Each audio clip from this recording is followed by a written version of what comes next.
This is it, I'm directing now. Andy Serkis was walking down the corridor with like a head full of dreadlocks because he was playing a dreadlocked Glaswegian pimp.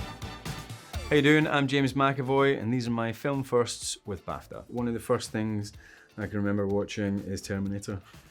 When I was about 5, I was glued to it, compelled and horrified. It was a pirate video that my dad had got down the pub, and it was the bit where where's Arnie has cut open his wrists and he's getting into the mechanical tendons and he's making his fingers do that. And I remember at that moment feeling like, thinking back now, people say, you know, does violence in movies make people violent? I don't necessarily know if that's the case. But I do remember that I was watching that and I turned to my dad and I punched him really hard in the balls. So you could argue it is proof in action that violence on movies, or at least gross robotic tendons in movies, create violence in young minds. Film that I was obsessed with, there was two. My mate Martin McGrelis and I would watch this almost every weekend. We'd either watch the Goonies and or Top Gun, like just constantly. And then I found Days of Thunder and it was like, oh my God, it's Top Gun in cars, this is amazing. Needless to say, I was a Cruise fan. The Goonies was like, Mikey from the Goonies was like, I just thought he was me. That's what I thought.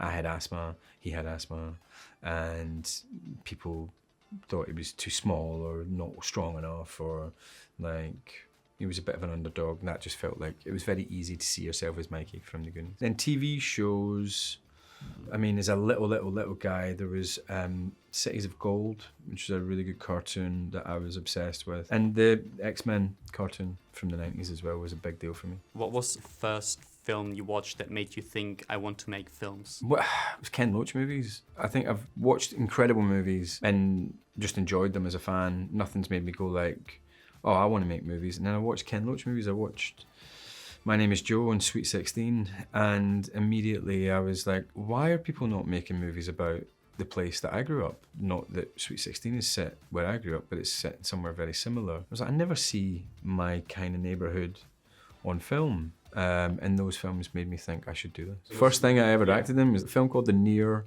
Room. I'd never thought about acting before. I'd literally never done acting class or youth theatre or anything like that. And I got a phone call from my school saying, the director who came in to talk to you about Macbeth in English class 6 months ago has asked if you'd like to come in and meet him. And I was like, all right. Went in, he went, read this, read the script. He went, come back, try and learn it. Can you make yourself cry? Put me on tape, and I got the part. And then my first moment as an actor, as a hired actor, having done zero acting in my life. So I walked out of the office and Andy Serkis was walking down the corridor with like a head full of dreadlocks because he was playing a dreadlocked Glaswegian pimp. And the director said, he's going to play Kevin, pointing at me. He said, he's from Council Estate, he's got the right accent. And he went, oh, brilliant, do you want to come and teach me your accent? So like one of my first jobs as an actor was sitting down with Andy Serkis, like teach him how to do my sound. When did you first know that you wanted to make California Schemin? The minute I got sent the script, I read it, I knew, this is it, I'm directing now. And if I hadn't got it, if they'd have kind of gone like, oh, thanks, but no thanks, we like your idea, but no, we're going to hang out for someone else, I would have been absolutely gutted, because this fulfills everything I wanted to do in my first film. Wanted to entertain, want to make them laugh, make them cry, tell a true story about people from lower income backgrounds that is still a movie, still an entertaining experience at the cinema,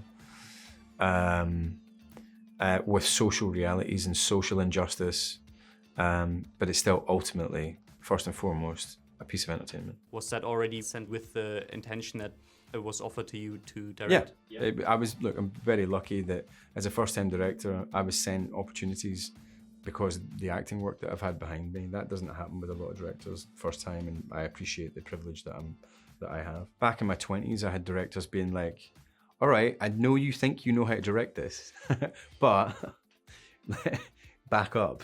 And eventually directors just like, because quite often you get a director who's so in control, You don't need to step in. Sometimes you get directors inviting you in a little bit to not direct it, but to have input, and it just allows you into the process. And then so just working with a few directors, kind of letting you in a little bit more at times, to the point where you start to understand the process from the other side a little bit. So even though it was my first job, it was something that I would never say I'd directed anything, of course not, but I'd been allowed access to it. You can't be around it for 30 years and not absorb something, you know. And I've got a lot of respect for what directors do, because you're in the middle of a storm and you're trying to pick out fine details, and it's almost impossible at times.